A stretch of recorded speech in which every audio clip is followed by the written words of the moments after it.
Conversations are more than just words. They are powerful exchanges that shape our relationships and influence our well-being. When we engage in conversations, our brains come alive with activity, releasing a cocktail of chemicals that impact our emotions and behaviors.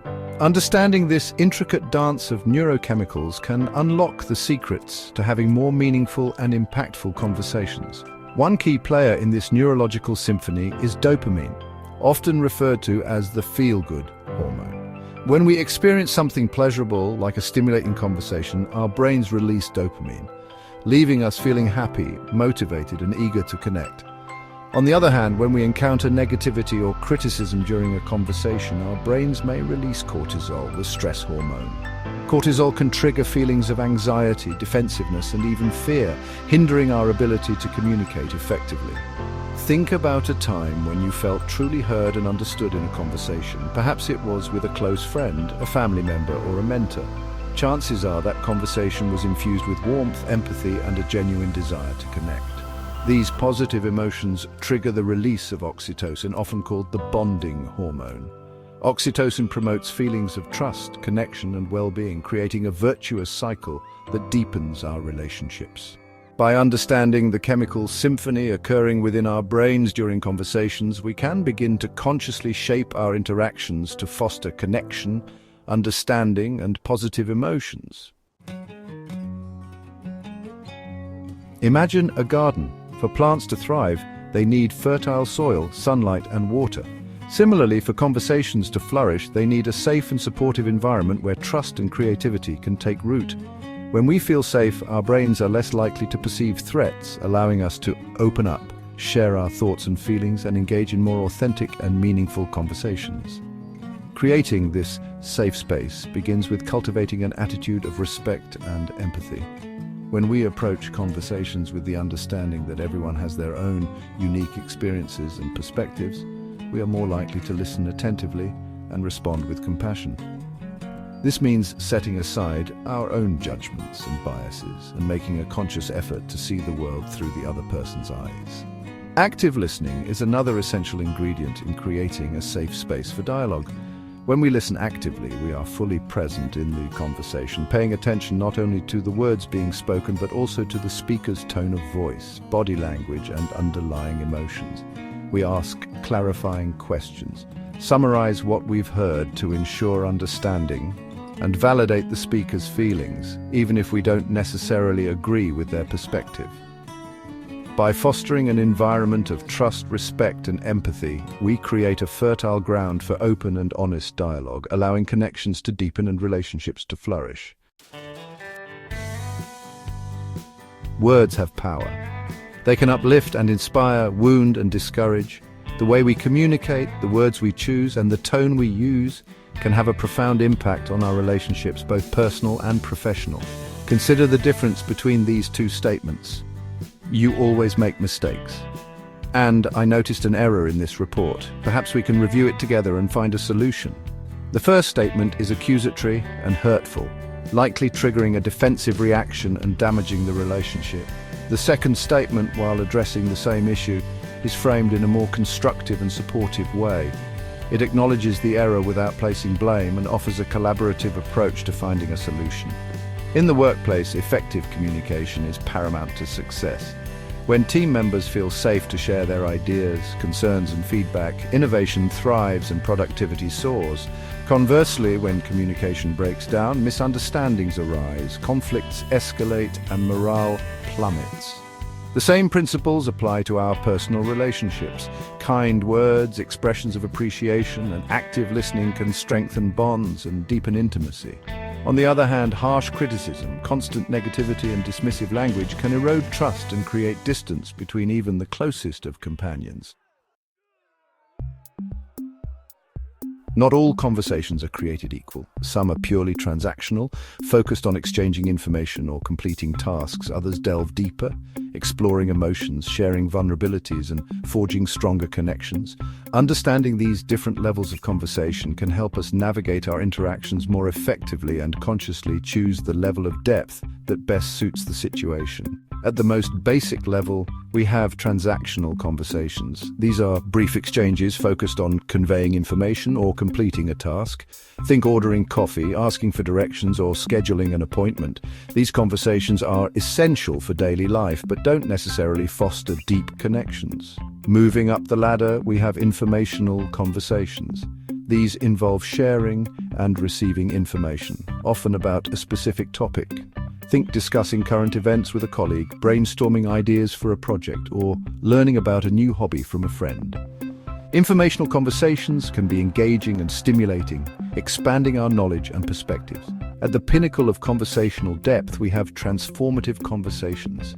These are the heart-to-heart exchanges where we feel truly seen, heard, and understood. We share our vulnerabilities, explore our emotions, and connect on a deeper, more authentic level. Transformative conversations can be incredibly healing, strengthening our relationships and fostering personal growth.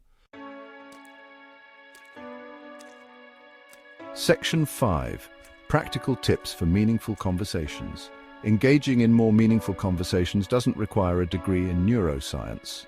By incorporating a few simple yet powerful techniques into our daily interactions, we can transform our communication and deepen our connections with others.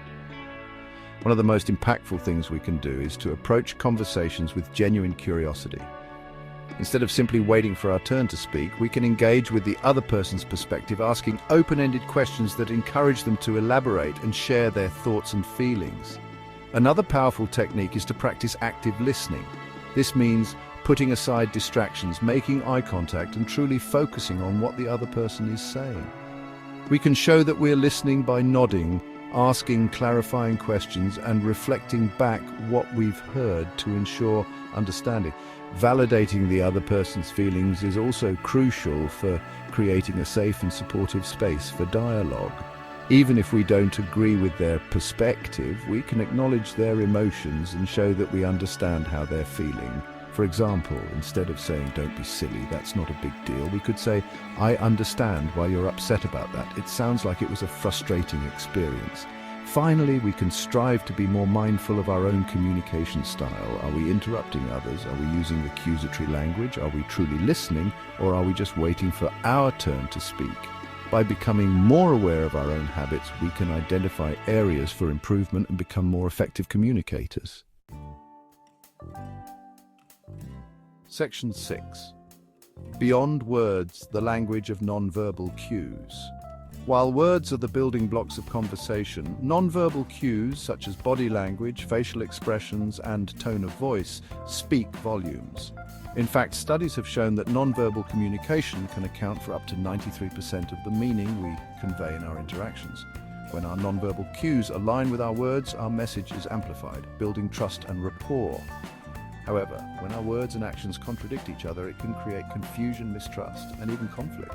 For example, imagine someone saying, "I'm fine," with a clenched jaw and furrowed brows. Their words might suggest that everything is okay, but their body language betrays their true feelings. To enhance our communication and foster deeper connections, it's essential to pay attention to both our own nonverbal cues and those of others. When we're speaking, we can use open body language such as uncrossed arms and steady eye contact to convey openness and approachability. We can also use our tone of voice to convey warmth, empathy, and sincerity. When we're listening, we can use nonverbal cues to show that we're engaged and attentive. Nodding our heads, making eye contact, and leaning in slightly can all signal that we're present in the conversation and genuinely interested in what the other person has to say. Section 7. Identifying and overcoming conversational blind spots. We all have conversational blind spots, those unconscious habits or patterns that hinder our ability to communicate effectively. These blind spots can manifest in various ways, such as interrupting others, dominating conversations, avoiding difficult topics, or misinterpreting nonverbal cues. The first step to overcoming our blind spots is to become aware of them. This can be challenging as these patterns are often ingrained and unconscious. One helpful strategy is to ask for feedback from trusted friends, family members, or colleagues. They may be able to provide insights into our communication style that we're not aware of. Once we've identified our blind spots, we can start to consciously work on changing them. For example, if we have a habit of interrupting others, we can make a conscious effort to pause before speaking and allow the other person to finish their thought.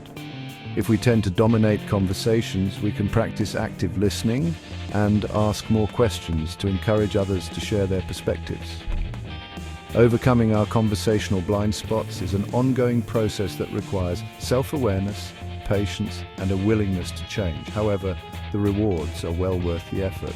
By becoming more mindful and intentional in our communication, we can build stronger relationships, resolve conflicts more effectively, and create a more harmonious and productive environment for ourselves and those around us. Section 8, the neuroscience of trust and collaboration. Trust is the bedrock of any strong relationship, whether it's between spouses, friends, or colleagues. When we trust someone, our brains release oxytocin, the bonding hormone, which promotes feelings of connection, empathy, and cooperation. This neurochemical dance creates a virtuous cycle where trust begets connection, and connection strengthens trust. Collaboration, too, is deeply rooted in our neurobiology. When we work together towards a common goal, our brains release dopamine, the reward hormone, which motivates us to continue collaborating and strengthens the bonds between us. This shared sense of purpose and accomplishment creates a positive feedback loop, fostering a culture of teamwork and innovation. Conversely, when trust is broken, our brains release cortisol, the stress hormone, which can trigger feelings of anxiety, fear, and even aggression. This can lead to a downward spiral of suspicion, conflict, and disengagement, making it challenging to rebuild trust and move forward collaboratively. By understanding the neuroscience of trust and collaboration, we can create environments that foster these essential elements of strong relationships. This involves communicating openly and honestly, actively listening to and valuing different perspectives, and following through on our commitments. Section 9. Unlocking our potential conversations for a brighter future. Conversations have the power to transform our lives and shape our world. They can bridge divides, spark innovation, and inspire positive change. By understanding the science behind our interactions and consciously applying the principles of effective communication, we can unlock the full potential of conversations to create a brighter future for ourselves and generations to come. Imagine a world where people approach conversations with curiosity, empathy, and a genuine desire to understand. Imagine workplaces where open dialogue and collaboration are the norm, leading to increased productivity, innovation, and job satisfaction. Imagine families and communities where conflicts are resolved peacefully, relationships are strengthened, and everyone feels heard, valued, and respected. This is the world we can create, one conversation at a time. By embracing the power of neuroscience and applying these principles in our daily interactions, we can transform our relationships, our communities, and ultimately ourselves. Let's use our words to build bridges, ignite understanding, and create a world where every conversation is an opportunity for connection, growth, and positive change.